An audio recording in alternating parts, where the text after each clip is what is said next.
All right, y'all. It's the Nonsense and Deep Thoughts Podcast.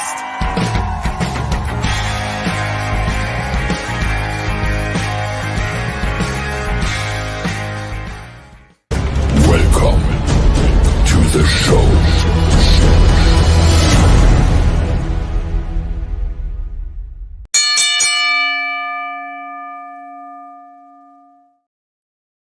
Good evening, everybody, and welcome to episode whatever this number is of the NDT Squared Circle Sessions. The three of us are here. We need you. For what? I did fantastic. You forgot to pay a bill. Corey, We'll pay a bill at the end. Don't you worry. we'll pay a bill somewhere. That was very good, Corey. Proud of you. I had to do something. I had to get the giggles. You did good. You did good. Justin, I'm proud of you for not interrupting again. You're getting better at this. I won't interrupt you. Yeah. Just we, me. We feel the need to interrupt. Listen, Corey. guys, I had a great streak going there at one point. I think it was like 4 or 5 episodes in a row. We were good to go. Yeah. Yep. That was intentional. Yeah. I was paying attention to it. Mm.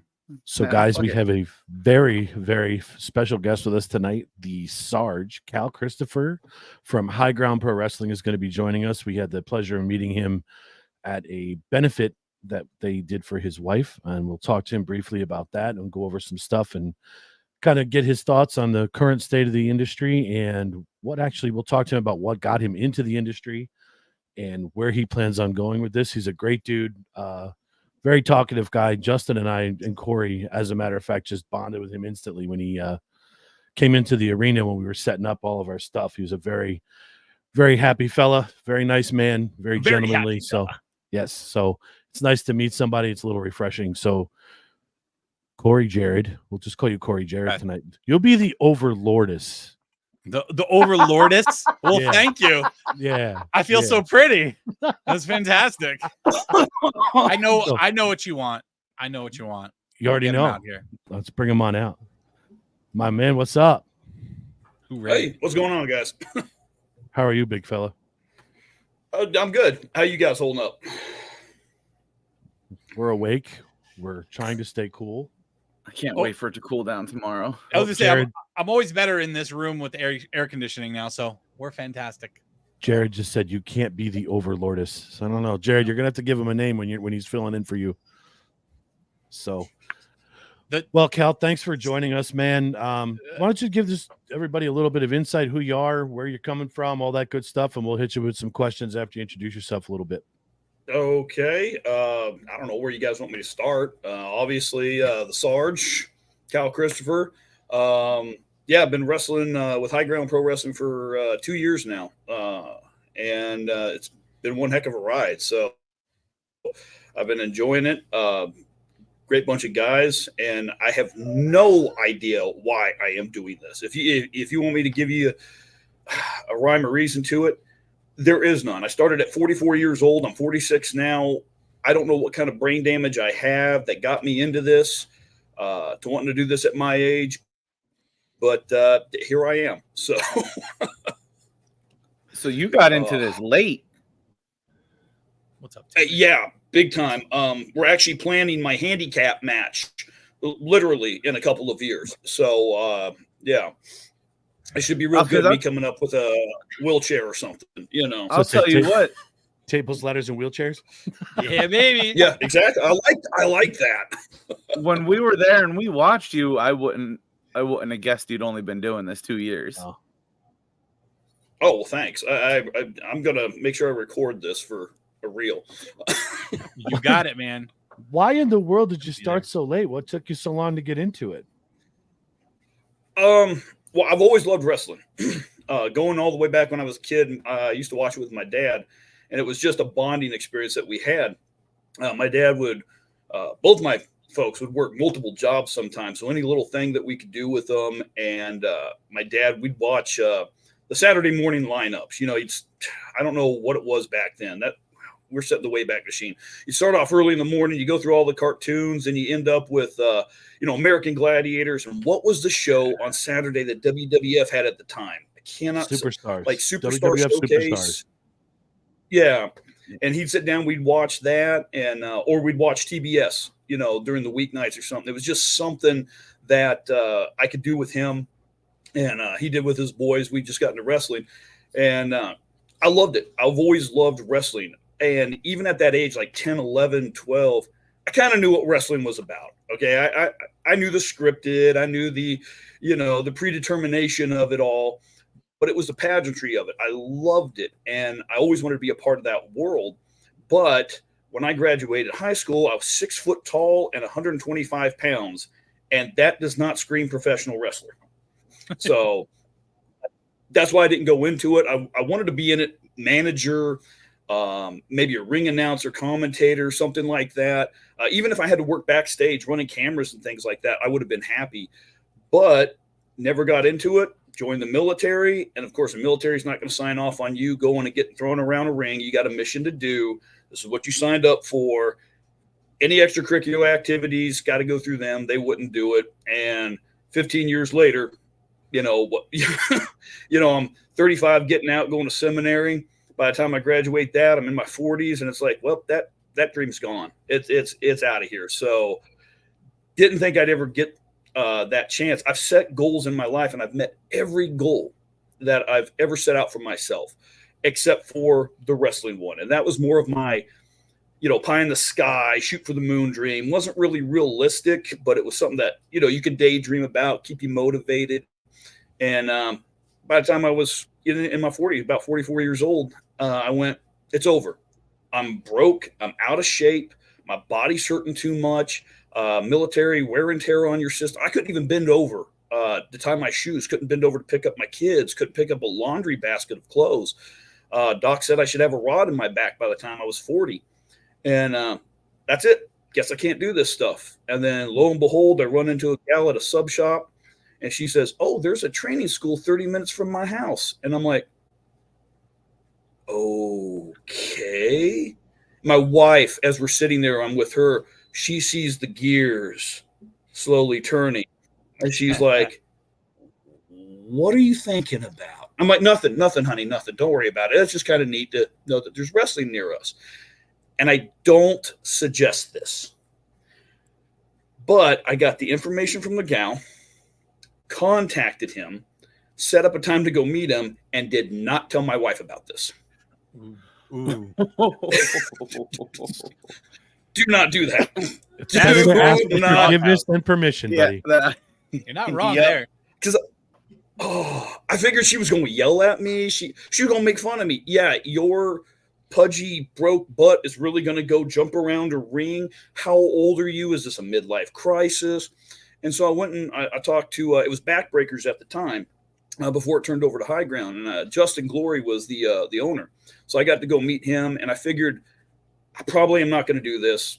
I can't do it physically, but I'll talk to him and at least say I did this. I don't, want to miss out on an opportunity. At least say I went to try it. And he said, hey, no, great. You got a great attitude. Come in, bring some stuff. We'll figure out what you can and can't do, and we'll move from that point. And came back home, and I'm like, when do I tell my wife? I'm signing up to do this. This is the dumbest thing I have ever done. And I voluntarily joined the military.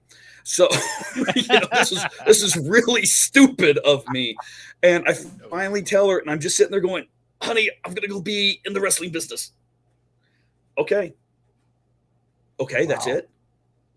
Yeah, okay. But, oh, great, here it comes.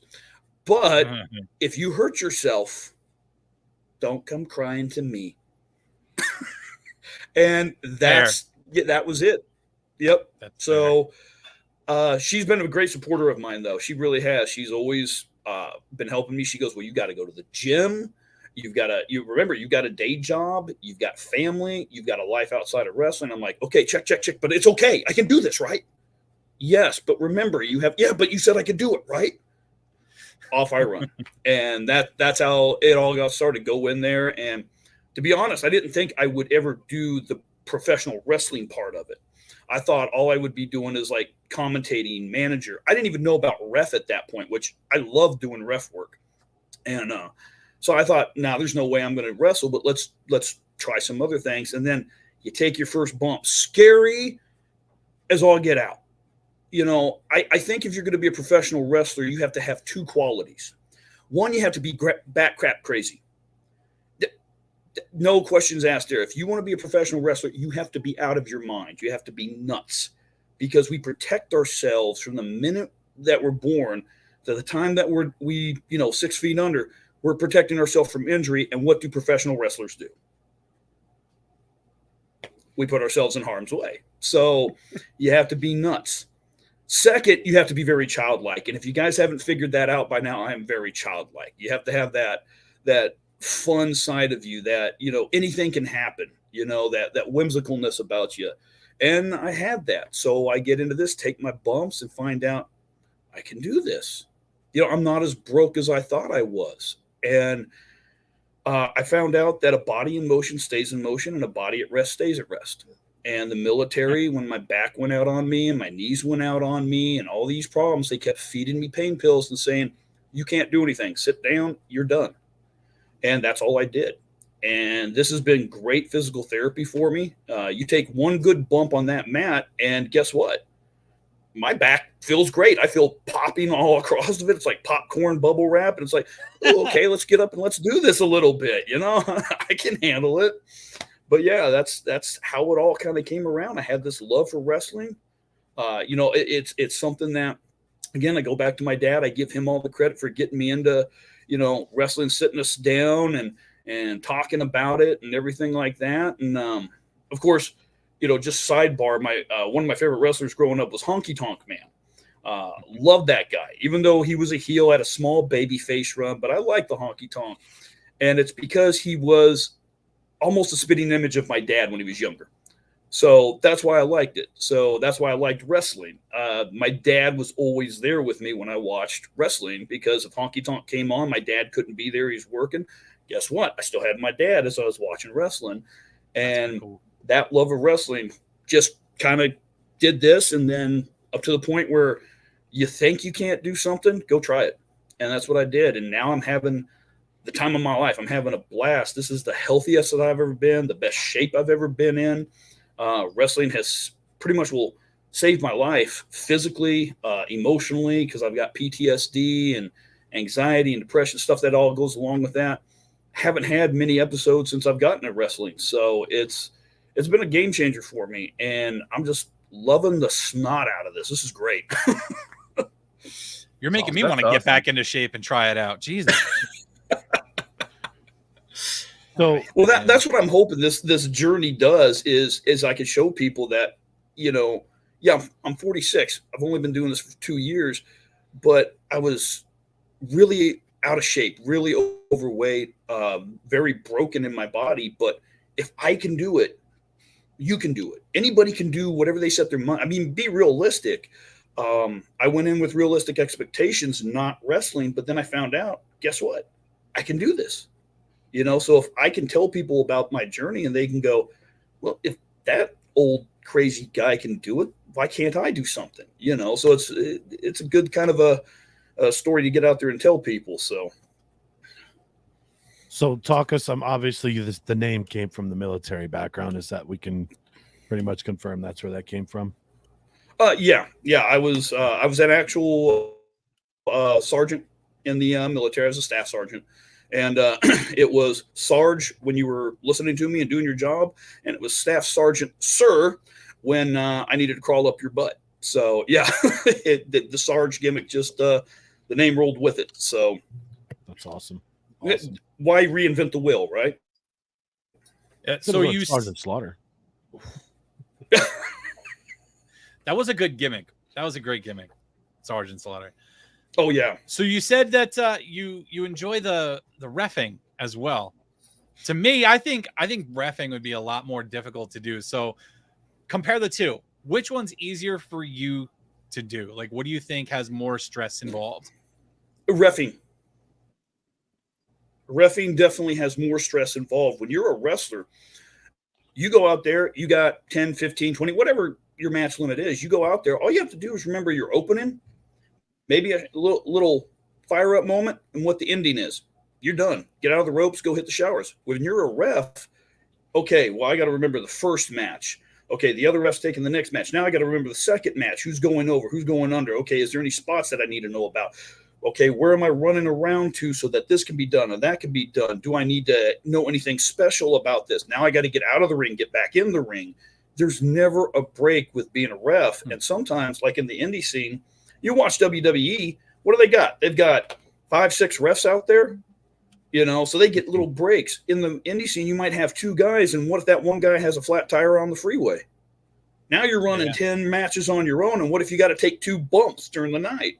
You got to play that off, and it can be a real stressful thing. I remember the first time I ever refed, we were doing tapings at Backbreakers, and it was like, hey, can I come along, just watch you guys? This was like a couple of months into me training. I said, I want to just sit and watch, sit under the learning tree kind of a thing, and just watch how you guys put together a match, meet some of the boys. And they said, well, why don't you come down and ref? I was like, I've never done reffing before. Oh, show up 10 minutes before and we'll show you how to do it. I was like, 10 minutes before. That's my on-the-job training. 10 minutes. All right, cool. Sounds like any job you get nowadays. Yeah, pretty much. It's like I was told when I went and tried out the ring announcer. Here, go do your thing. It's like, oh, okay, sure. Yeah. Don't worry about it. We're just going to throw you the lamb, to the wolves, and good luck. And first match went fairly decent. They gave me the quick thing, know your counts. You watched wrestling, you know how a ref acts. I was like, okay, cool. Well, then I'm getting ready to do my next match, and it's our champion, our top guy at the time, and he comes out and they're doing this match, and I'm like, anything I need to know? And he goes, no, we're not doing anything fancy. Watch your counts, and here's the finish. All right, have a good one. I was like, okay, cool. It's supposed to be like a 6-minute match, but then something happens about a minute and a half into that match, and they have to call an audible. So he does this move that is not what the finish is. And I go down and I go, 1, 2. When are you going to kick out? No, that was the finish. You could have counted to 7. And he's looking at me, he goes, 3, you idiot, 3. And I'm like, kind of oh like my gosh. I just Seth Rollins. Yep. Oh. But he was so cool. He knew it was my first time. So backstage, you said you hadn't finished Money in the Bank, but there was... Did you watch the Rollins match? That's in the middle, right? No. Yeah, not yet. There was a huge same situation that happened to you. Oh, really? Yeah. Mm-hmm. Yep. Oh, God. Yeah, now I got to go watch. Oh, I don't know. It was ugly. That might give me flashbacks. Because now, since you've done reffing as a ref, if they don't kick out, it's on them. Like, you don't stop your count, right? You're not supposed to. Yep. Yeah, that was the advice that I got. I thought I was done. And I thought these guys were going to hate me. No, they were really, they were all professional with me. In fact, I'm changing to get out of there as fast as I can because I'm embarrassed. And you can hear them, man. They're back there. Man, did you see Cal back there? It looks like somebody shot his dog. Oh, man, I feel sorry for the guy. They bring me in and they tell me, no, next time you count it as if you have no idea what's going on. And if they don't kick out, that's on them. You will never get in trouble as a ref if you're doing your job and they mess up. So I'm like, okay, great, fantastic. Now that I know this, I'll just do whatever I got to do. And I love doing that reffing stuff. It's fun. But yeah, it is way more stressful, I think, than being a wrestler, because you botch a move or do something, nobody knows. You can play it off. As a ref, if you keep your hand up there or, you don't hit the 3 or whatever, you can screw an entire storyline up being a ref. Yeah. So to me, I'm more nervous as a ref than when I come out, in my gimmick. So yeah. So let's push the rewind button. So you talked about the referee part. Let's go back. You trained, your training is all, your prep's all done. Your first match, you're walking through that curtain for the first time. Take us through that experience. What's going through your mind? What's going through your mind during the match? What was going through my match was something that I had to dump, and it's taken me, I haven't fully done it yet. just, you know what's going on, just react, you know. So I'm sitting there behind the curtain, butterflies. I feel like I'm going to puke. You know, that stupid Eminem song keeps playing in my head, you know, because I feel like I'm going to Ralph whatever I ate 6 hours ago. And I'm just sitting there, but yet at the same time, you know, look, my family was there, and my wife, my kids, my daughter brought her fiance, friends. So I had a big pop coming out because they are louder than I am. You could probably heard them. We were in Mayfield. You could probably heard them down in Scranton. You know, that's how loud they were. That's awesome. And it was the greatest feeling in the world, you know, watching them pop out of the seats when I came out, and scared to death. I think if the camera was right in front of my face, you would have seen. Yeah. And I'm trying to act all big and bad. It doesn't, when you're trying to act like Brock Lesnar, but you got eyes the size of dish plates, you know, ruins the image. So, but yeah, it was a dream come true. It's like, I'm finally doing this. This isn't me training anymore. This isn't some dream that I have. This isn't me taking bumps or doing something on the side. This is, I'm going through the curtain now. And yes, is it WWE? No. Is it AEW? No. Is it MLW? No. Is it a indie company in Mayfield, Pennsylvania? Yeah, but it's still professional wrestling. I am a professional wrestler. That is the weirdest thing when I'm listening to my entrance music come up, and it's like, this is real.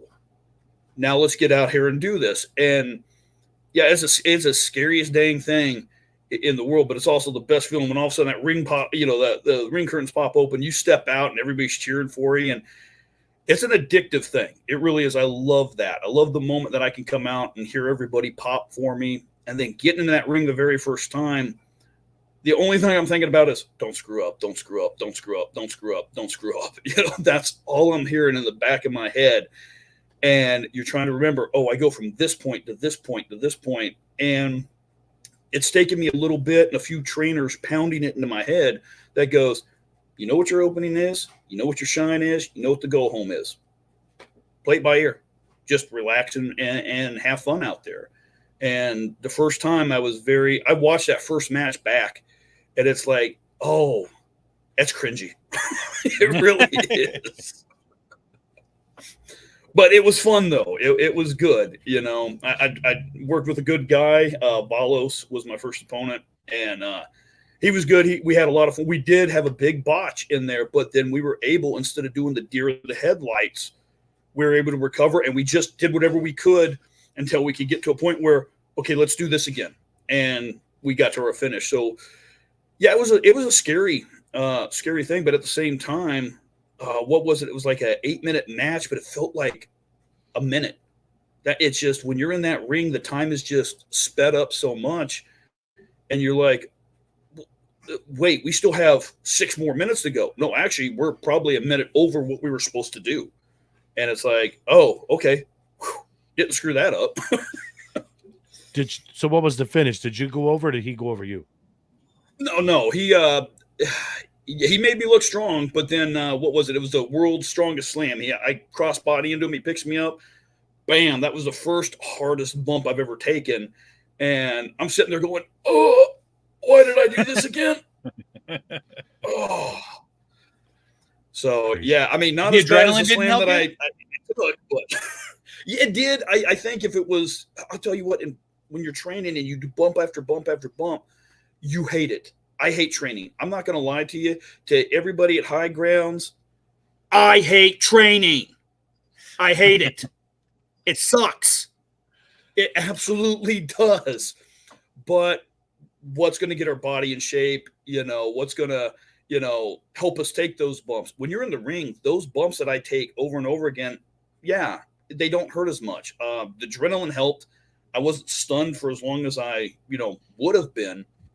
But it's different when you're training. I hate doing that stuff. I hate it when they say, okay, do this, do this, do this. And you're like, no, I don't want to do it anymore. It sucks. But when you're out there, you're like, okay, pick me up, slam me down. We're good. You shake it off. You might be a little winded, but that adrenaline pushes you through it. So yeah, it didn't hurt as bad, but it still sucked. Absolutely. I would think that your mind is like preoccupied, just trying to think about the next step and the next step and the next step. So you don't really have time to think about the pain from that bump. Yeah, and the good thing is like when you sell, like, you know, if somebody picks you up and slams you down, and you got a couple of minutes while they're selling, you got that few seconds to breathe and go, okay, what's the next step? Okay, cool. And you know, it does, as you're thinking that, like what you're saying, it takes your mind off the pain a little bit, because all you're doing is focused on, you know, what's going to happen next. But then, as I'm learning, we shouldn't even be doing that. We get so inside of our heads sometimes. And that's what would happen to me. I'm more worried about the next step, the next step, the next step, when just go out there. You know the basics of a match. Don't worry so much about the steps. Shut your brain off. Do what you got to do. Work on your selling. Work on the crowd work. Have fun. You know, it's just a shut up and wrestle. Shut your brain off and quit worrying about your steps, because that's what will make you work faster, and then you get sloppy, and then you get, you know, you get into injuries and things like that, because your mind is going, what next 3 steps do I have to do? And I'm slowly learning to just go, okay, I need to know the outline. That's all. I don't need to know anything else. And work together with your partner, do the dance. You get through the match, and it's great, you know. So it's a slow process that I've had to learn to make myself a little bit better and not get so sloppy or work too quickly or anything like that. But yeah, you sit there and think, okay, what comes next? Just the basic, you know. Are we in the heat? We in the shine? We have to going home? Where are we at? How bad is this guy going to whoop me during the heat? That's usually my predominant thought is, okay, I'm a dead man. All right, so we're going to hop in the car. We're going to drive 2 years forward here now, to the night that we first met you. An awesome benefit they did for your wife that was going on. Let's talk about that night. First of all, obviously it was probably emotional for you. I'll let you speak to that however you want, and then take us through that match and what happened at the end of that match that we already knew that you did not know. We kind of want to see that was the hardest thing to keep secret, but they told us because, you know, obviously we were doing the stream for you guys and we didn't want to give anything away. So they made sure we shut up about it. I think Corey knew because he was doing the announcing for your match, but just take us through that whole evening as a whole and what you were going through there. First off, thanks to everybody at High Grounds, you know, and definitely the fans too. That was a benefit show for my wife. She got diagnosed with breast cancer. And the fact that I didn't even say anything. I just told Jack Molson, the CEO, told him, hey, you might not see me at training as frequently because of my wife's condition. First thing that's out of his mouth was like, is she okay? And we're going to put on a benefit show for her. And I was like, you guys don't have to do that. You know, I know how indies work. You know, you're not making tons of money. He says, no, your family. This is what we're doing. Okay. My wife tried to argue, and I said, you're not going to argue with him. You can try, but he's not me. He's not going to roll over for you. But the show was great. The guys, all the boys and girls back there, it was just so fantastic that they did this for us. And then we get out there, my wife, she's like, well, do I have to do anything? I was like, honey, just stand there and look pretty. You got your part down cold. You know, I think she was more nervous than I was for the show. And she was very emotional. She's very shy. And, you know, it was just something people were coming up during intermission and talking to her. So it was really cool. And then my match. I told my wife, I'm like, go ahead. I want to know what you thought the outline of that match was and what you thought was going to happen. But you tell your okay. So what I'm told is about a month early that this is the match. I'm going to go up against Mateo. He's going to be, you know, I surrogate champion for Crow because Crow's injured. But Crow's got a fight that's in his contract, so he's having Mateo fight. He says, all right, so here's the plan. Hate to do it to you. It's at your wife's benefit show, but you got to lose. And it's for story purposes. And I'm like, yep, you're pulling events, aren't you? Home show, home ground, guys got to lose. All right, I got it. You know, it's my wife's show. The hometown guy's he's got to get buried. All right, it's cool. But I understood. Business is business. And the storyline that, they told me, hey, it's going to help the story. It's going to help the story. Fantastic. All right, let's do this. I like doing it. And I think my family thought that because it was at my wife's benefit show, I was going to win. And I love swerving my family. That is the greatest thing. When they think I'm going to win and I lose, I'm back chuckling, because they think they have it figured out. No, you don't. So I love doing that stuff. Well, yeah, the match was, how the match played out. We were going to do our spots and all that kind of stuff. And then at the end, the finish was going to be, I hooked Mateo's leg, 1, 2, lights go out. And I'm just sitting there. And then when the lights come back on, Crow and some of his cronies are going to be, standing around me and then beat the snot out of me. It's a disqualification. He keeps the title. I lose, but I lose strong, because I would have won, had they not interfered. So we go out there and they plan all this match out, and I keep going over it with Crow and Mateo. I'm like, okay, so the indie, when the lights go out, what happens after that? Oh, okay, they're going to hit you with the finish. Well, I've never taken his finish before. Oh, don't worry, it's very simple. Just take a bump, and we're good.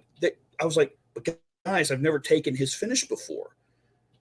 I need to know how to take this finish. Can we practice it? He's like, dude, just take a front bump. Don't worry about it. You're going to be fine. Just relax and go with him. So I'm like, okay, I hope I don't screw it up, And so the match, as we get closer and closer to the match, we keep going over it, Remember, when the lights go out, keep that leg hook. We want that visual when the lights come back on as you're holding his leg, looking around, the ref's gone, and we beat the snot out of you.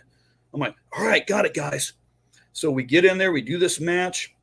All the shenanigans that happen, I get into come back into the ring, hit him with my finisher, my foobar. He goes down, I cover him. 1, 2, and I'm hanging on for dear life, ready for the lights to go out, and I hear 3, ring the bell. And you could have counted to 10. I had his leg. It was 4, 5, 6, 7, 8.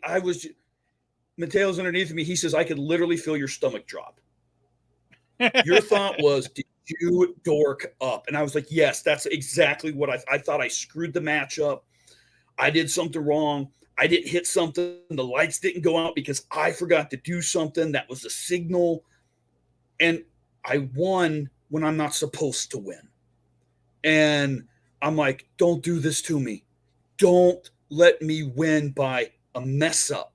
I want to earn it, And if you don't think you don't earn things in professional wrestling, you do. You have to earn the right to wear a belt. You have to show that you've put in the time, the training. You have to win over the fans. You have to show you're a good worker.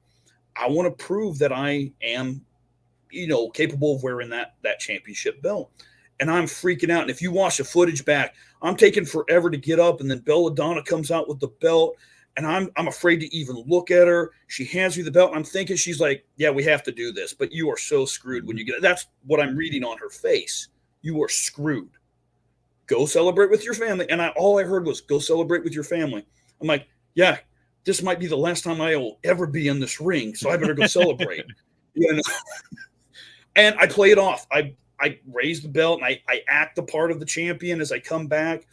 And then I turn around as I'm getting ready to go into the curtain, I'm just like, oh, this is going to be bad. This is going to be horrible. I open up the curtain and there's Crow with his big crap-eating grin on his face. All the boys are back there clapping and slapping my back. And Crow gives me this big hug and he goes, you earned it, brother. He's just, I was like, what's going on here? I didn't screw up. I mean, oh my God. And then my trainer Grey Wolf's in the back again with this just smirk on his face. And then I found out they had swerved me for an entire month. How wild, man. Yeah. And I just want to say to you guys at High Ground, y'all suck. I love you, but you suck. He means that from the bottom of his heart. He swears. Yes, from the bottom of my heart, you guys suck. It was difficult for us because they gave us the match card and they told us about the finish real early. And we saw you, Justin, 7, 8, 9 different times running back and forth. And you were actually sitting by us just chit-chatting and shooting the shit. And we're sitting there like, don't just walk away, dude, because we don't want to let something slip. So it was And then when I think we came backstage and said, "Hey, congrats," we knew you like you fuckers didn't tell me. So like, yeah, we were told not to say a word. I was like, even the commentators know. What the heck?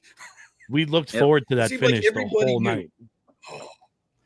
Yep. Oh that my was god! a cool moment for you. It scared. I think it was the coolest, but it scared the crap out of me. Even in our stream, I think I kind of let it slip. I leaned over to Aaron. I'm like, "It's our match." Yeah, you did. You said this is the one. I'm like, bro, shut the fuck up. I didn't say it, but I'm looking. I'm like, dude. So that was the cool thing. That was. Oh yeah, for us to just meet you and a bunch of the other guys that night, and to still, get all emotional about it. That was cool, man. That was a good. When did you find out, Corey? When it happened. Also, we knew before you did. Nice save. Yeah, Corey didn't know. I truly didn't know. Nobody told me. Oh, okay. Nobody told me. Oh, see, we would have told right, so you. you're still on my told Christmas not to say card anything. list. We're good. Yeah, maybe. I still get a card. Let's go. Yeah, the other two, you're off. You're off. You don't get a card from Sarge. Sorry, dude. Sorry. All right, so listen, Corey, why don't we pay a bill and then we'll jump back in here. We'll talk some WWE, some current stuff, and kind of switch gears a little bit and chat some other pro wrestling with the Sarge here. Yeah, absolutely, guys. Let's go. Pay that bill. Today's episode is brought to you by Gustafson and Sons Towing, located at 29 Davis Road in Milanville, Pennsylvania. Gustafson and Sons Towing can handle a variety of services that you may need. Aside from 24-hour towing, they also handle winch outs, long hauls, shed moving, small or medium storage container moving, lockouts, jump starts, emergency roadside fuel delivery, and roadside emergency tire repairs. Got a junk car that you want removed? He'll buy that too and get it off your property. Go ahead and check him out over on Facebook at Gustafson and Sons Towing, on TikTok at Gustafson Sons Towing, or give him a call at 570-280-5890. If your car needs a ride but your wallet doesn't, call Gustafson and Sons Towing, 570-280-5890. All right, we're back for ads. One of our wonderful sponsors, Johnny Gustafson. He's a great dude. Justin, I'm going to let you take over from here. We're going to chat some WWE. Let's go. I wanted to ask Sarge about how it felt to win it.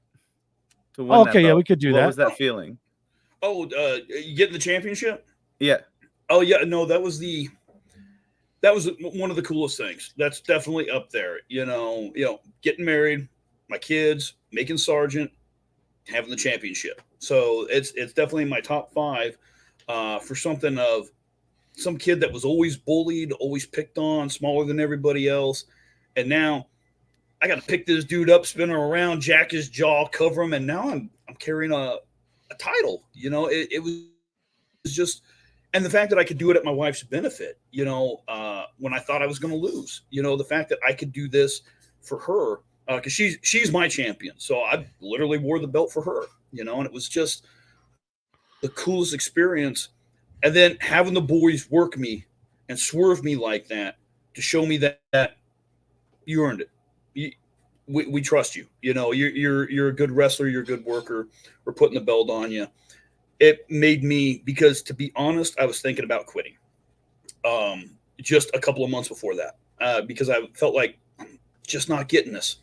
I'm trying. I'm working my butt off, but I'm just not getting this. I don't know what isn't clicking with me. And then they go ahead and they do this, and it made me realize that was one of my best matches. In fact, I think that is the best match that I've had so far. And everything clicked that night too. And I finally started to get things. And I just had a lot of fun doing it. And then when I finally got that, holding that thing up, I mean, that was one of the greatest feelings I've had lately. I'm just, this whole experience, I'm not just some random guy that's taking bumps or anything. Apparently I put in my effort. I put in, everything that I needed to put in to win this championship. And first thing I did was, hug my wife, hug my kids. And I called my mom and dad and sent them a picture of me with the belt and, everything like that. My dad was excited. My mom was excited.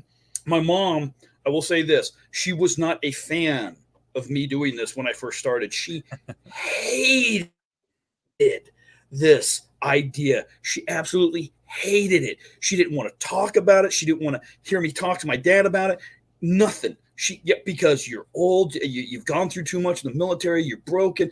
I don't want you getting hurt anymore. And now she's my biggest, up there with my daughter and my wife and stuff, the biggest fan in the world. And it was just so cool to say, hey, guess who's the champ? And they were thrilled for me. So I was on a high for about a week before it finally sunk in and went, this happened. It still felt like a dream afterwards. And then, like I say, the boys made it way more than that's my WrestleMania moment. Right there was my WrestleMania moment. Not just for how it happened, but the feelings that went into it, that all these guys would get behind me and screw with me so bad to give me the championship. That made it a million times more special than if I had just gone out there and I had done a regular match and won it. So it was a great feeling. So didn't want it to end, but it had to. Okay, so I'm already off the Christmas card list. How does it feel to drop the belt? Like, what emotions run through you? And how far in advance do you know before that you're dropping the belt? And how do you deal with that? To be honest, it wasn't too bad for me. Yeah, it sucked. I got to hold it for 1 month.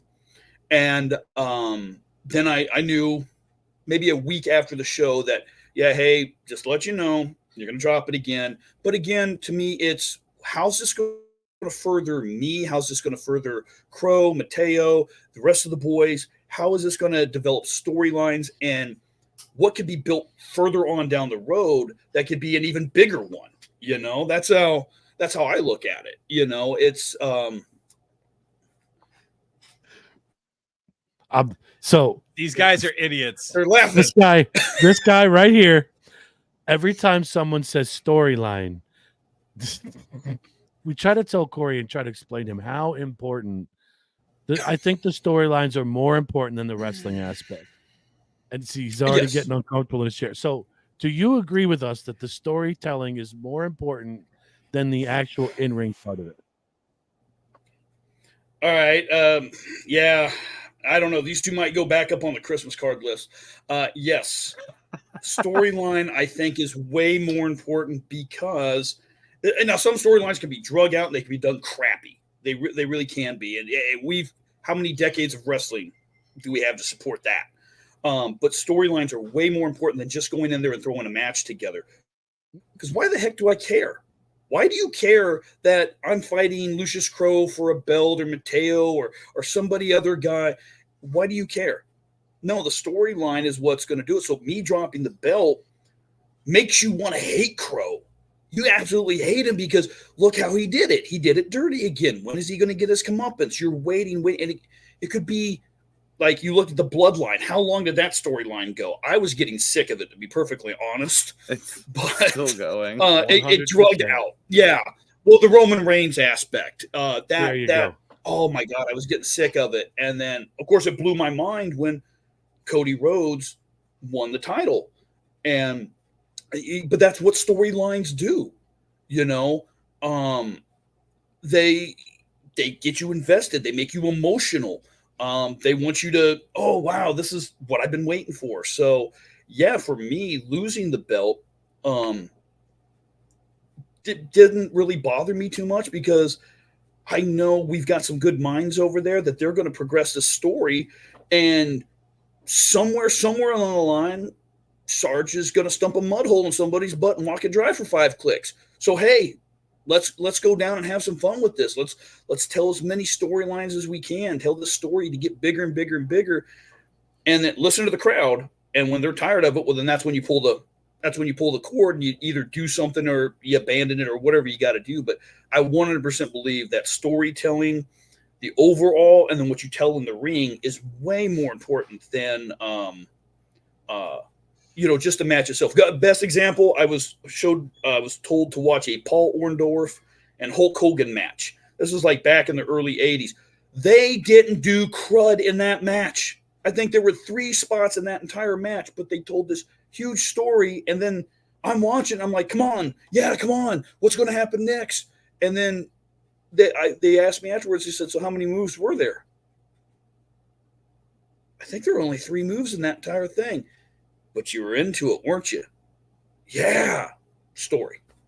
So I just sorry, I gotta go with these guys up here. Storylines that they trump what's going on. You can have a good car crash, good adrenaline-filled match. You got to have storylines. All right, my turn, because these two won't let something die. It started. I'm going to tell you where it started in a second. They won't let something die, and in their brains, they think that I say storylines are stupid. That's what they think. That's not what I said. Not what I ever said. It's not what I think you think. Yeah, it's not what I said. It's not what I ever said. They are still mad that I said Jay and Jimmy Uso's WrestleMania match was absolute trash. I thought it was garbage.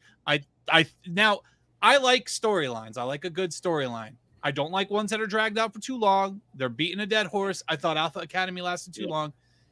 But I still think that along with the storyline, you have to have something watchable in the ring when the time comes. If it looks like hot garbage in the ring and you're not doing anything, I'm not entertained. Now, to each their own.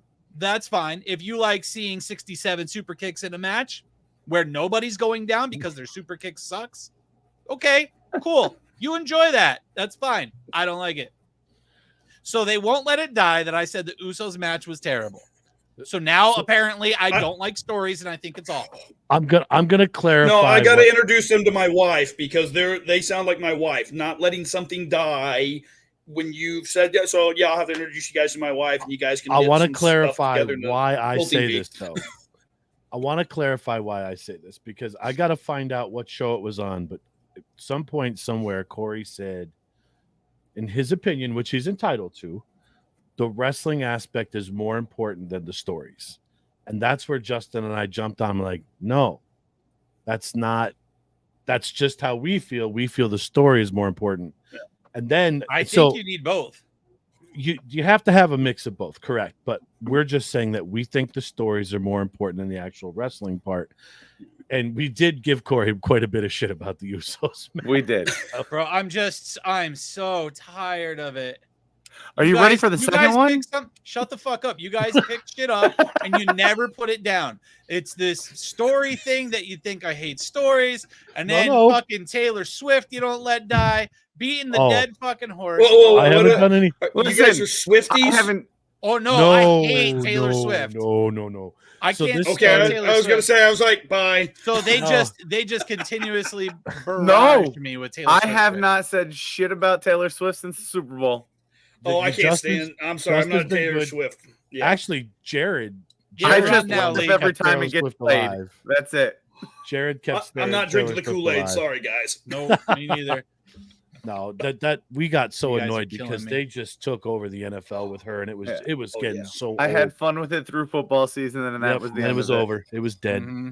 Yeah, the Swift Bowl. Not all the clips through here. I loved the Swift Bowl. That was great. Yeah. Travis Kelce would be nothing without her. I'm not gonna. But Taylor Swift on his locker, he's just denying it. Oh, there's Lee. And I'm from Kansas, so I am not a Kansas City fan because the Kansas City Chiefs are not in Kansas. No, they're not Missouri. The home team. Anybody from Kansas, quit saying they are the home team. They are not. They were the Missouri home team. They've got 2. We have nothing. I'm not a Chiefs fan. Sorry, I don't. How do you really feel? Tell us how you really. Yeah. I'm not mad at him, but I can't do it. You know, I can't be a Chiefs fan. When you're sitting there watching a wrestling match, are you watching it as a fan or are you breaking it down as it's happening? I've got to watch it 3 times. In all seriousness, because when I first started wrestling, I hate wrestling now because it ruins the magic of it, basically. You know, now I'm watching, I'm going, oh, what's going on? This kind of stuff. My brain is analyzing, studying, things like that. And it's like, just shut up and watch the dang match. And I have to watch it first time. Now I can shut my brain off and I'll watch it for pure enjoyment. It's me and my daughter. We're the wrestling marks in our family. My wife kind of watches it, but we usually ban her from the room about halfway through the pay-per-view because she'll sit there going, I see him moving. Why is he moving closer to the guy? You would move the other way instead of moving closer. You can get out of that hold. Why is he doing that? I'm like, honey, I really don't want you at my matches. Sarge sucks. You should be able to do that. Oh, God. So, yeah, me and my daughter will now watch it for enjoyment. I've learned to shut my brain off, but then I got to go back, especially if it's a good match. And that's when I'll start breaking it down. And my daughter will sit there with me, too. She'll sit and watch that match with me and want to learn, what's this? What's that? Where are they doing certain things? And then I'll watch the third one more for just, like, the feel, how they're selling. Usually that one I'll shut the sound off and just watch it and see if I can get excited, when something happens, how they're reacting. So, yeah, being a professional wrestler has ruined watching professional wrestling.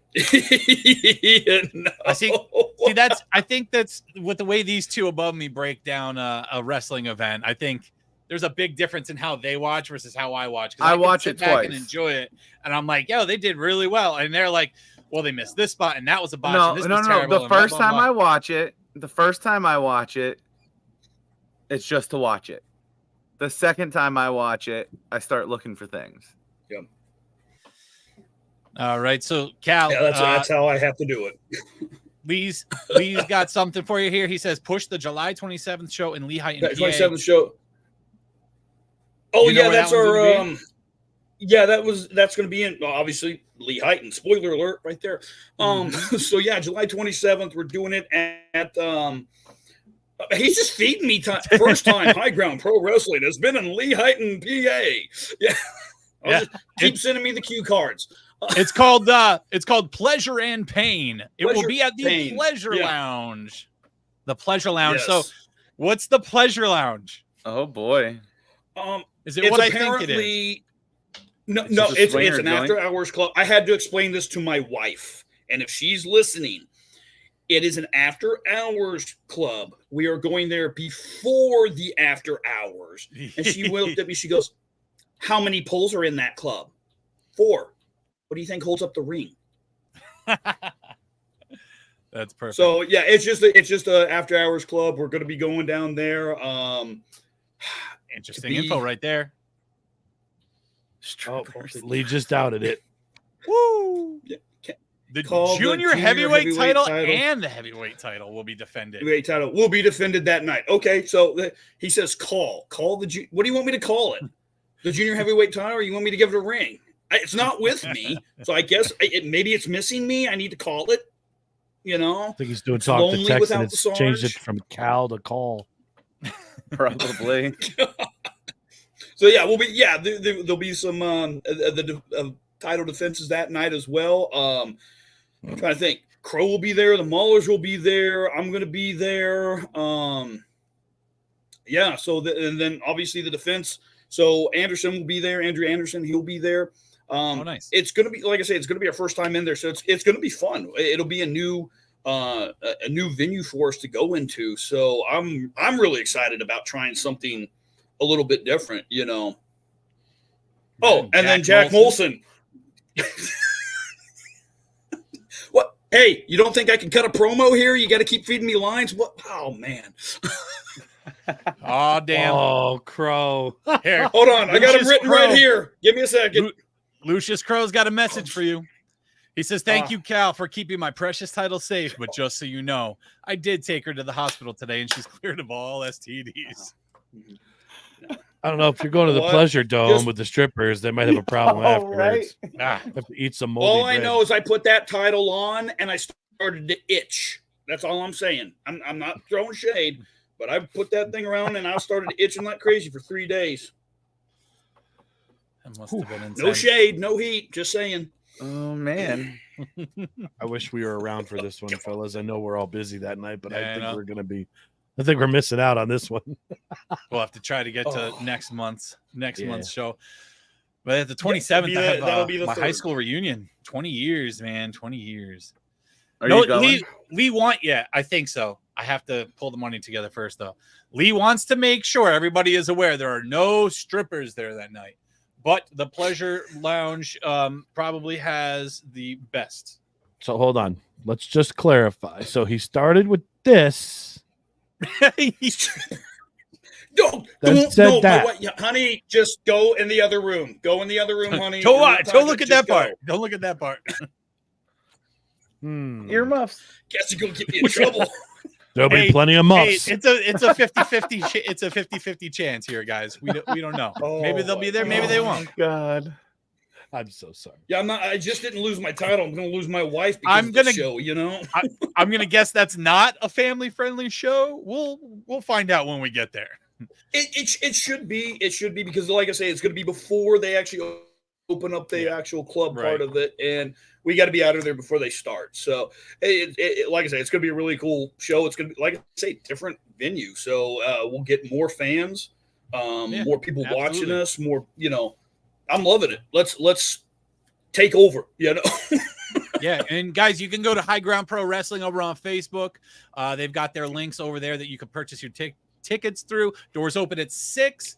First bell is at 7 p.m. that night. Good stuff.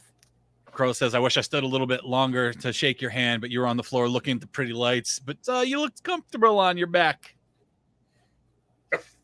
I think he might be throwing shade. I think he might be throwing shade. You know, when it comes to him, and you know, I'm going to tear this apart just a little bit. I actually love the guy. Crow's a great guy. Yeah. Learned a lot about him.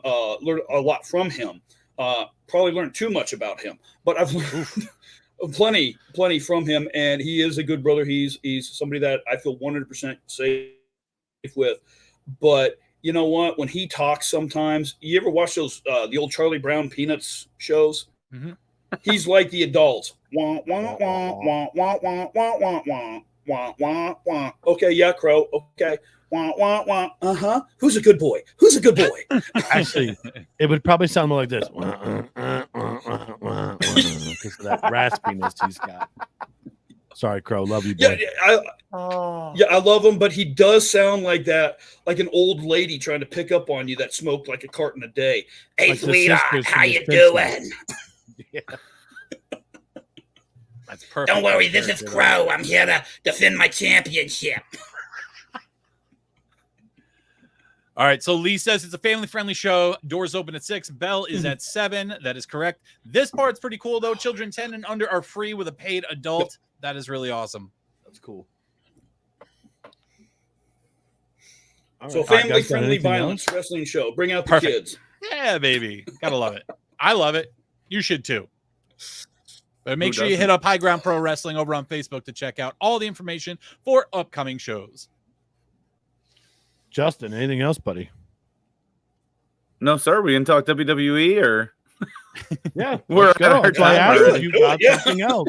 We kind of did one of those GPS recalculated. The train tracks are all over, but Justin, that's my guy. That happens a lot over here. We call the lead, Justin. Do you have anything else, Justin? Yeah, WWE. Raw. We watched that together last night. That was fun. Okay. What do you want to talk about? Mommy's back. Oh God. So Sarge, did you watch Raw last night? No, I've seen, like, if I can't keep up with it, I'll watch like highlights and stuff. You know, there's the different YouTube channels that do it. Is that the one where Randy Orton came out with her? Or no, that was a while ago. I can't remember. I still like that one line where like she was mommy. Randy Orton was Daddy's home back. Or something. I love that. Crap. Yeah, that was right after Survivor Series. Now it's okay. Now it's more Jey Uso and all this other stuff.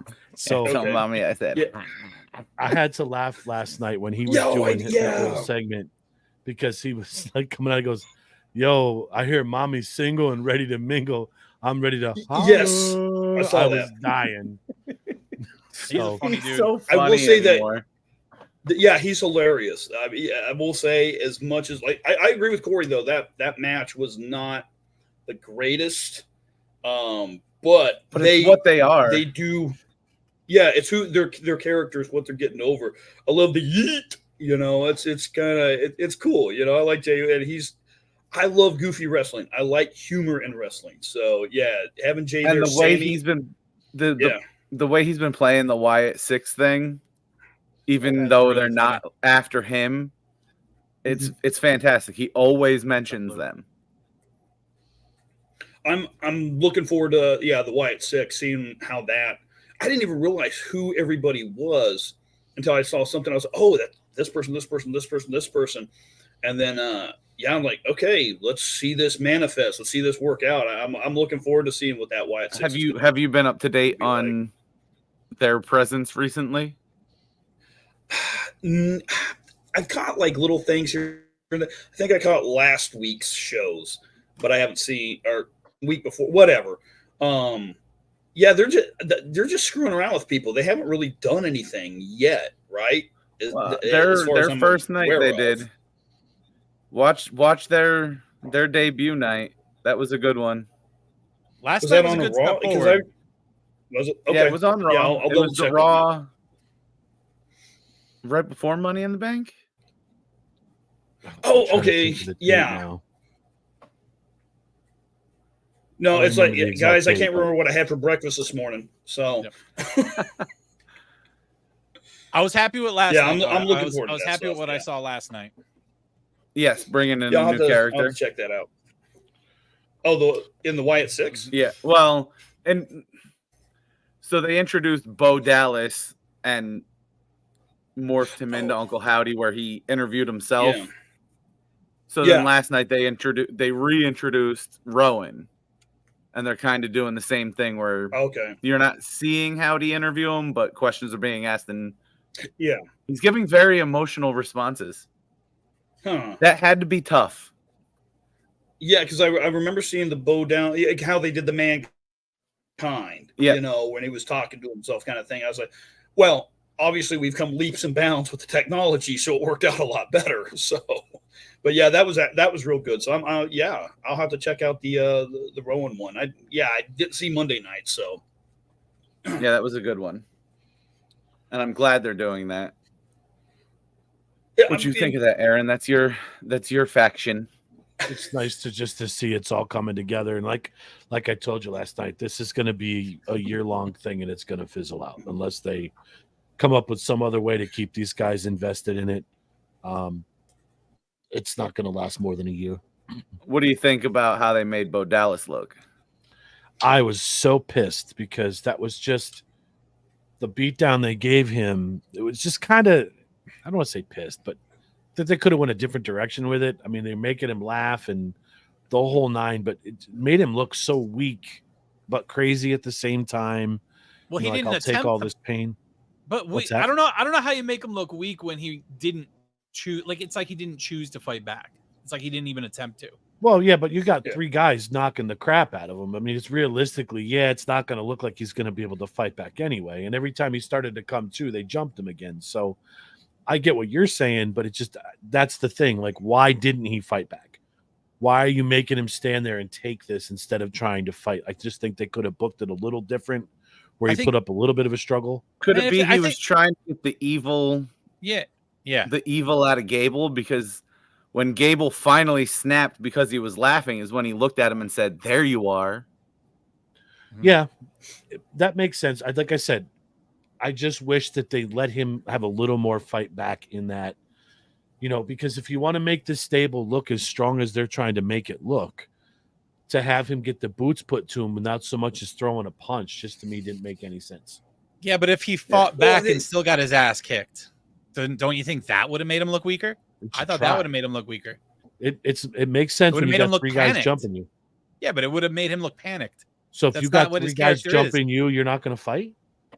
I'm not a psycho like him. But that's what I'm saying. Psychos are they're not going to sit there and be like, "Oh, beat me up." I'm just going to stand here and take it. I don't know. Man. No, be careful. Be careful. The kid in the back of the bus that's always quiet and just let scrap happen to him. Yeah, that's true. That's I don't know. Like I said, it's all gonna explode at once. And then when they had everybody come out, all of them, you had a comment when they got to the ring. They all came up on the same side. Yes. And your They comment should've- was, They should have surrounded the ring like they used to with the original Wyatts. You know, Alex, I saw that. I'm just, That's my wife. yep. I'm trying, So- trying not to laugh. Yeah, that's okay. Laugh away. But they gave Gable and the Creed brothers a way to get out, which I was like kind of shocked too. You know, they used to Yep. surround the ring and just hold their prey there, and they let them go. So, yeah, I think they missed a little bit there, but all in all, I liked it. Crow was fucking with you. I thought it something was too. cool. I liked it. I liked the maniacal laugh. I liked he was constantly smiling while getting his. I think when you're getting your ass beat, like these people are jumping him and he's still smiling. Yep. I feel like that made him look strong, not weak. Yeah, I like that. The personality, like I said, I understand to a point why they did it. My opinion is it just looks silly that he didn't even so much as try to fight back. That's all I'm saying. Like Well, he I did would have get hit been from behind. right, but they're picking you up and you're not trying to fight back at all. Like just to me, it was just didn't make any sense to me. You know, try to throw a punch, throw a kick or something, then get the shit kicked out of you. It's cool then. I just don't understand it. I don't understand why they did But it. I think if Just he getting in their fought, heads. I think if he fought and it didn't do anything, that would have made him look weaker. That's what she said. Oh my god. Lord. Love it. The psychology of wrestling. You gotta, No doubt. It could go a million different ways, and then they can swerve you at the end. But yeah, like Aaron was saying, it's like, yeah, if they don't move this, you know, remember what was it with Alexa Bliss and Bray Wyatt and that kind of stuff? They were trying to do something there, and that just went, you know, They chucked that out. yeah, too they don't long. do it. Yeah, they've got to do this not as slow as that. They got to make it make sense. And I'm hoping it looks interesting. It's a Bray Wyatt thing. So, you know, if you don't like Bray Wyatt, the way this guy worked his mind, then there's something wrong with you. You know, I like, you know, how we're doing this right now. You guys you're talking to me. I'm not in gimmick, in character. You see Bray Wyatt, he was this nice guy, sweetest guy in the world, and then he becomes this lunatic faction leader, then he becomes this demon. I love watching them change that transformation into their character.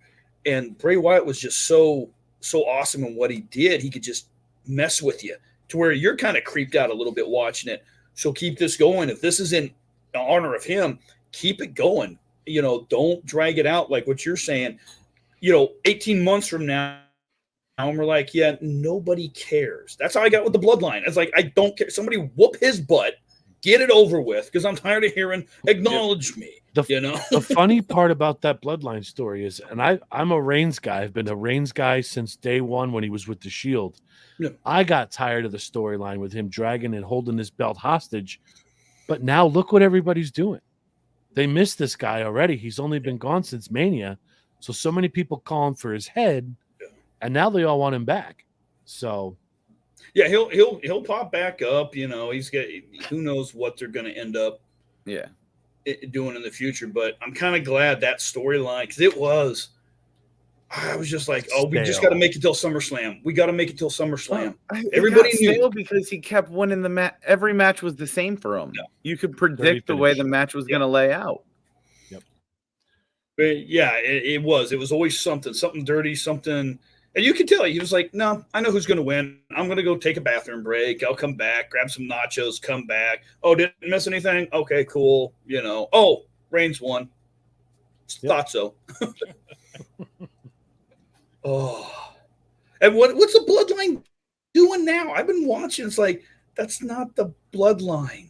Now I almost want, like what you're saying, I want Reigns to come back because this sucks. You guys suck without Reigns there.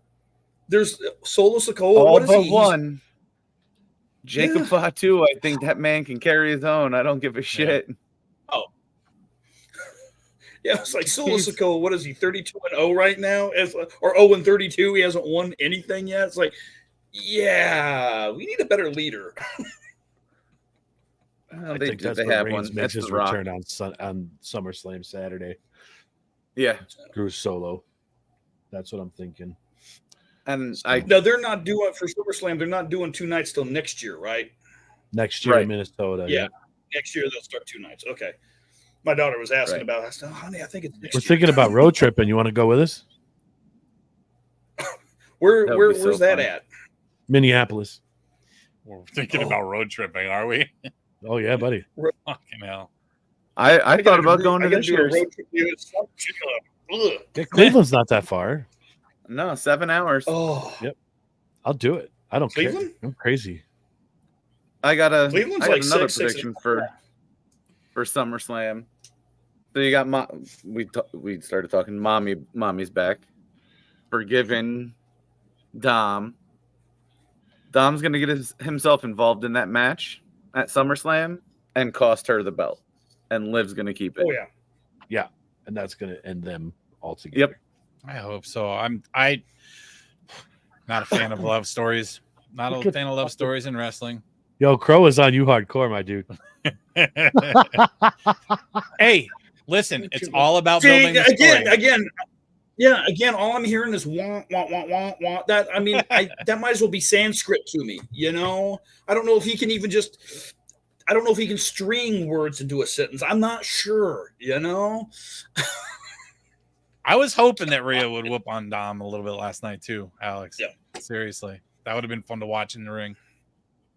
What did you think of Dom's That's not match gonna be with long-lived. Jay, though? What'd you guys feel about that? Do you think Dom put on a good show? That match was okay. They did a really good job, and He's it's nice getting to better. see. It's nice Say, to see Dom. I would say it's one of his better matches. Well, it's nice to see him wrestling somebody other than his dad. True. Yes. Just like Dom Yeah. and Ray part 25. Like it's over. But that was a decent match. I actually sat and watched that one because Dominic is just like, oh, here we go. And then you But- go back to Jay being funny Yes. after Mommy and Dom start leaving. Yep. I can love it. That was so I good. love it. No, Dom Did you see- is actually, I'm really impressed by what Dom does, you know? I like Considering Dom. he's Rey He Mysterio's gets- son, you kind of worry about that. But then he's kind of like, man, you are a good heel because I absolutely Roman Reigns, Dom. Which one do I hate more? You know? It's Logan like, no, Paul. you're a good heel. Oh, There's another one to throw in there. yeah, Once he started Can't embracing stand him, but people he's hating good. him, he is. yeah.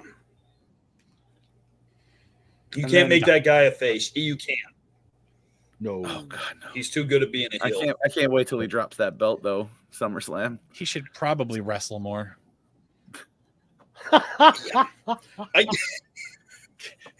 I will admit he does some amazing stuff. I don't like when like celebrities come in and they wrestle because it's just total crap. You know, they don't put any effort in it. But what do you got? You got Bad Bunny. You saw the stuff he did. You're like, wow, that's amazing. Logan Yep. Paul, he was awesome. Snoop didn't do too bad of a people's elbow on him. You know, Pat McAfee. Pat McAfee, There. yes. I heard he did awesome. He did fantastic. Go watch Go his ahead, match at Corey. WrestleMania Cro- with Crow says Cal can't read, so please read this to him. I heard he What the? I heard Doesn't he a even vet give- as a seaman. Oh, he's saying you're a veteran you were a seaman. You were in the Navy. You were in the Navy. You're a seaman. I was in the Air Force. A seaman on I the poop drop deck. bombs all day long, Crow. Come on. Dropping bombs. It's like his father, Eddie Guerrero. he does give off the Eddie vibes. Yeah. And he was going, he was going for it 110%. Yeah. Absolutely, man. I think he's doing a great job. I like him. Oh, My wife God, hates him, so that makes it even better. He's doing his job then. Yep. Getting a reaction, you do your job. Yep. So No, and that's it. I mean, if you're a babyface, man, being a heel, I think, all you got to do is make people hate you. And he's doing an excellent job because he steps out and it's like, man, I hated you the minute you turned on Ray. Absolutely hated you. Being a babyface is like, now I got to get people to love me. That's harder, you know. There really I gotta is. get people to like you. So perfect segue there. Aaron and I last night sitting there watching it. Damian Priest. We're sitting there watching him. I was not a fan of his. Something I'm a clicked fan of because him, too. last night was good. Yeah. Last night he was fantastic on the mic. letting some of the personal story come into his character. He needs to start doing that more. He's slowly turning face from Yep. heel.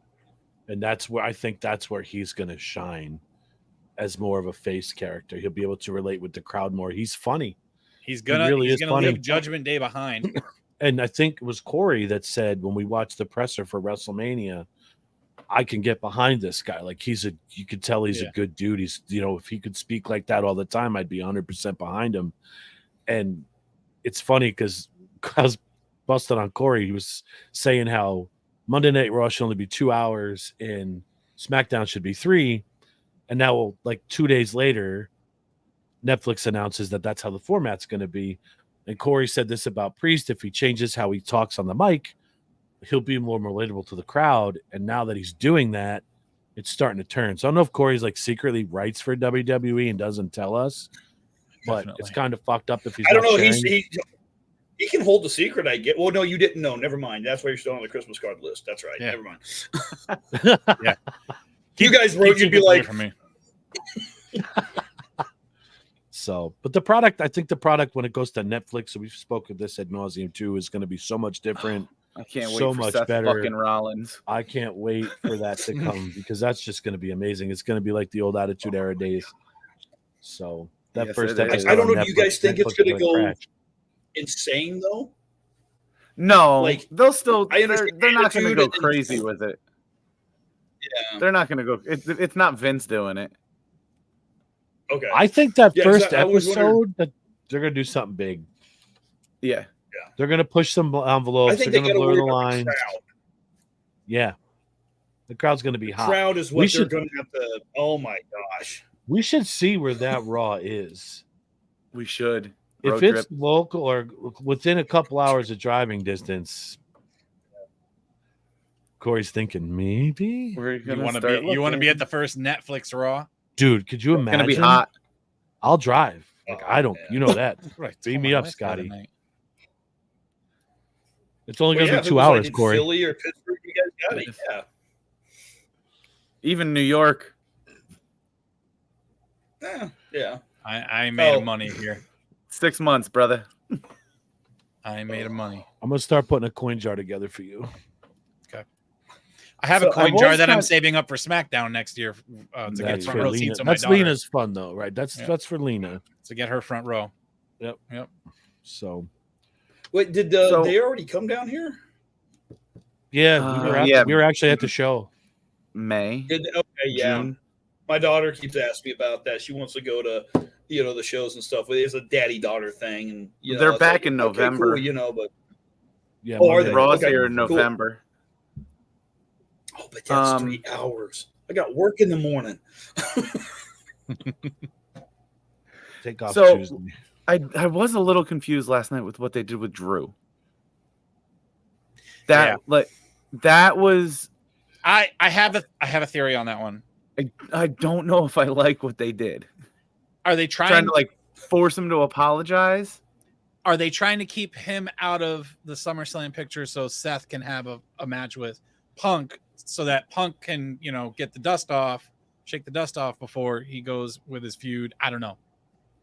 I think what they're doing is waiting to see if Punk is medically cleared to wrestle. And I think that's why they did this bullshit segment where, you need to apologize, and he refused, because now you still have that leverage where if the match doesn't happen, now you have a reason why.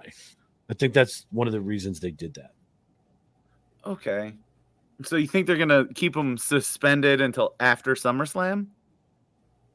Unless Punk is cleared to wrestle for SummerSlam, and they'll have a quick segment where Drew actually, hey, I'm sorry, I apologize, let's do this. It'll be something silly like that. But also in what Drew said last night and saying, I don't see how Seth Rollins jumps me for a match with Punk Yeah. because of their confrontation last week. So is this Yeah. a way to keep him, like Corey said, out of the picture so Rollins and Punk can have it? Could be. That could be too.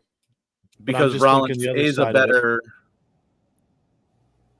a better worker for somebody coming back off of injury. It's one of those two. I'm really interested if Punk is cleared to wrestle. It's only a couple weeks away. what's it, like 3 weeks? Oh yeah, So if it's not cleared. yeah, we're getting 2 from Saturday. Yep.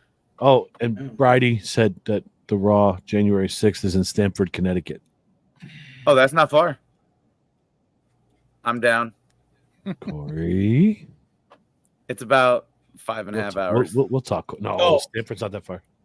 No, It's out you're right. 84, It's isn't it? Yeah, it's like 3.5, 4. 3.5 hours. That's it. I have no idea how New England works. I mean, I know you got Pennsylvania, New York, and then this weird Narnia land. I'm not exactly sure what's up there. You go through a wardrobe, there's a bunch of little states that don't fit together like a Jenga puzzle. Yep. Weird Man. Narnia land. Fucking You love shoot up through 84 through White Plains, and you're right in Connecticut. It's like it's like 45 minutes away from White Plains. So I will drive. I'm down. it. I don't know how I don't know how I feel about CM Punk. Honestly, he's out of sight, out of mind to me. That's how it is. And I wasn't a big CM Punk fan. I didn't even watch him over on AEW. I was like, he's back, and I'm like, yeah. I was the same way. I was the same way. I didn't like Punk. I refused to watch him. So my supervisor at work is the one that got me back into wrestling like 3 years ago. And he was all about Punk and AEW, and I was like, fuck that guy. Fuck that guy. All the shit that happened, he got suspended, came back, then he got fired. And he kept saying he's coming back in Survivor Series. I said, absolutely not. They're stupid if they bring him back. They bring him back. I see the reaction he gets from the crowd because it's in Chicago, and then from the wrestlers.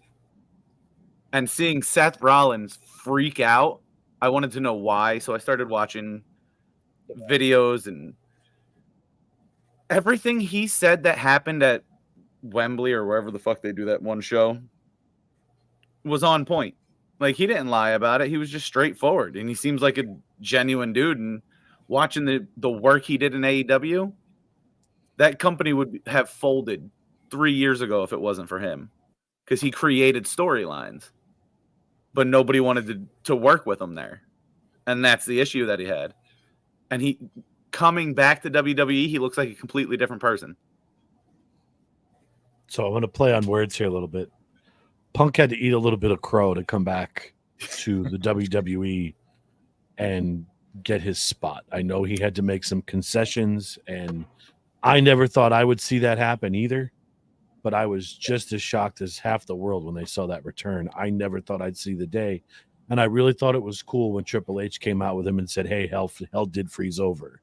So I'm glad a lot of people don't like him. I necessarily don't like him, but he's good for the business because of his fan base, and he puts asses in the seats. There's a lot of people that love that guy. And yeah, and a lot of the best wrestlers we've ever seen say nothing but good things about Punk. A lot of the younger wrestlers coming up turn to Punk, and he like mentors them. So I don't know. I've changed on him. He's not great in ring, but on the mic, he's a fucking wizard. I think he's just learned from his mistakes. He's good for business, and it's like, I'm not a fan, but is he good for business? I was never a Hulk fan either. I never liked Hulk Hogan. I never liked him, but did he revolutionize the business? Was he good for the business? Did he do draw? Yeah, you got to do what's good for business. CM Punk, I could care less. I'm not a CM Punk fan. His matches, whatever. Depends on who they're in. I'd love to see him in Drew. That was what it was going to be. That's it's like, be fantastic. Love to see that, happen. But I'm watching it for Drew. Yeah. I'm watching my wife's wrestling boyfriend up there, Drew McIntyre. That's her guy. So I should hate him. Should hate Drew McIntyre. I really should. My wife likes Drew too. No, I don't want that. Hey, honey, I'll watch wrestling with you. Ooh, is the Drew on? Oh, awesome. Hey, let's go upstairs. No. That's Randy Orton. Yeah, Randy Orton. My daughters are. I do like Drew. I do like Drew McIntyre too. My wife just got a Drew McIntyre pop figure. She was super excited about it the other day. Drew's come a long way with Punk coming back. Oh yeah, because he was kind of becoming stale in what he was, and this whole Punk story, he's played it perfectly.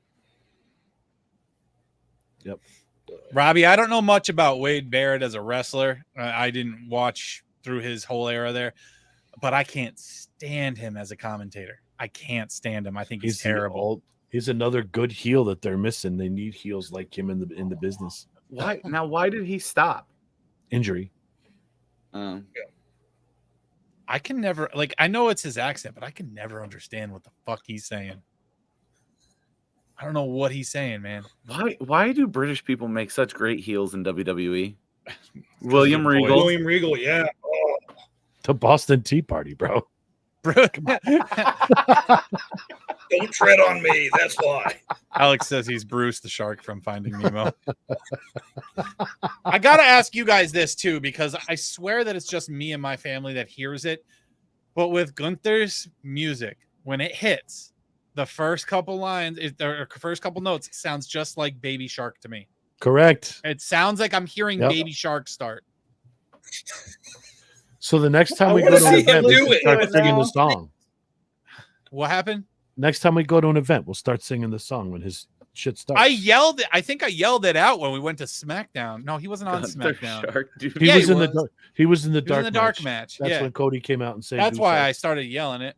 Yep. Hey Corey, do you believe? Do you? Oh, jeez, here Did you see he showed up on NXT last week? Yeah, twice now.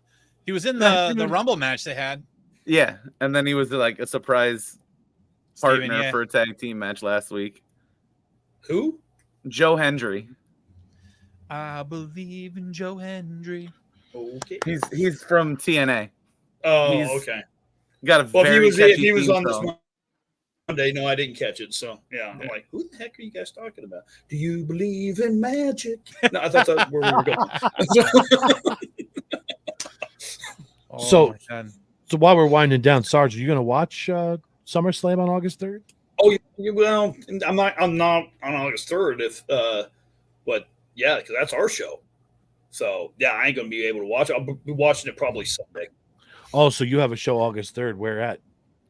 Yeah, August 3rd will be. Yeah, it's the first Saturday of the month. So that'll be at the Falcon's Nest in Mayfield, and that's our next one. One of the things I think I told some people August 2nd, and they're like, "But that's a Friday." Yeah, I'm an idiot. I mean, what can I tell you? It's the first Saturday. If that's obviously Friday, go one more day. You're fine, McFly. Nice, McFly. Nice reference there. I love it. Hello, butthead. You'll get those weird ones. The kids will be looking at me going, "McFly, what are you talking about? Is that like a McFlurry?" Oh my God, those movies were classic. People just don't appreciate them enough. So good. God, no. Oh, especially what is it? He plays like 4 different guys in the what was it? The second one where he plays his daughter, his son, himself. Yeah, those are iconic. I've raised my kids right on 80s nostalgia and early 90s. So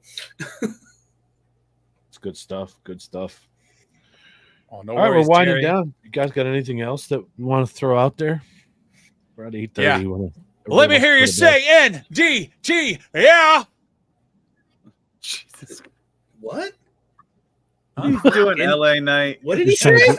Oh, I was like, MDT medical.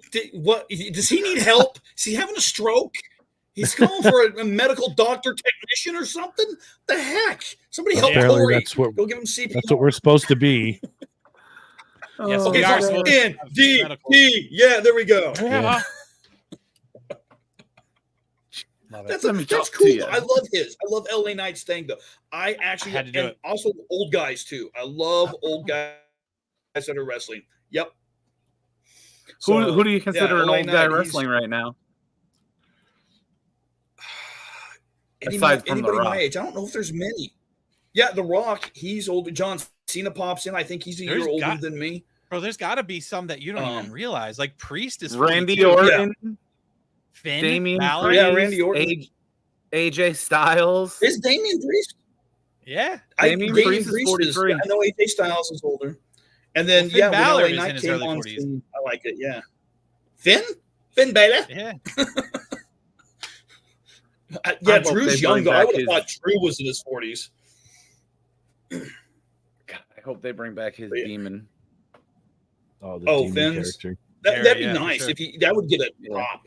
Yeah, just a throwback. Every once in a while, do something throwback. And guys that grew up with like the dinosaurs and caveman wrestling, we'll pop for that stuff. We like that. Give us the oldies but goldies. Punk's in his 40s too. See, you should Is like he? Punk. Yeah. There's a lot of wrestlers up into this age range here, man. Gotta love it. Oh, yeah, keep us old dogs around a little bit more. We're entertaining, and we'll forget if we do something stupid. We'll forget about it. So should you. Yeah, So, absolutely. right. It's a good way to look at it, man. It's a good True way to look story. at it. Or My the slide into CTE. dimension is going to be beautiful.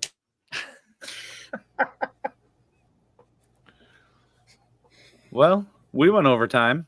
Yep, a little bit. Yeah, A Okay. bit. It's all time right. and a half there, sir.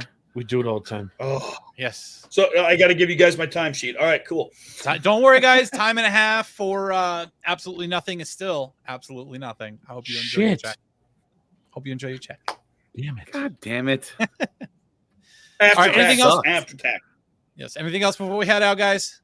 We had a great Looking good. time with the Sarge tonight. Thank you to everybody who hung out with us, asked some questions, kept the conversation rolling.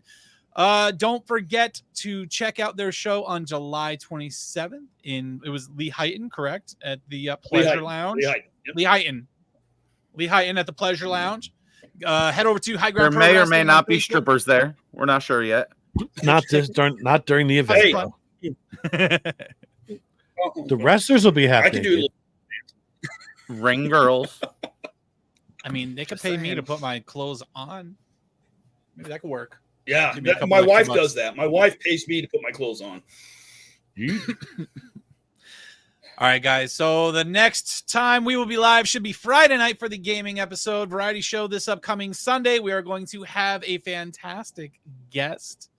It's going to be a good time. You're not going to want to miss it. All right. Until next time. We'll see y'all, later. Later. Later. Bye, guys.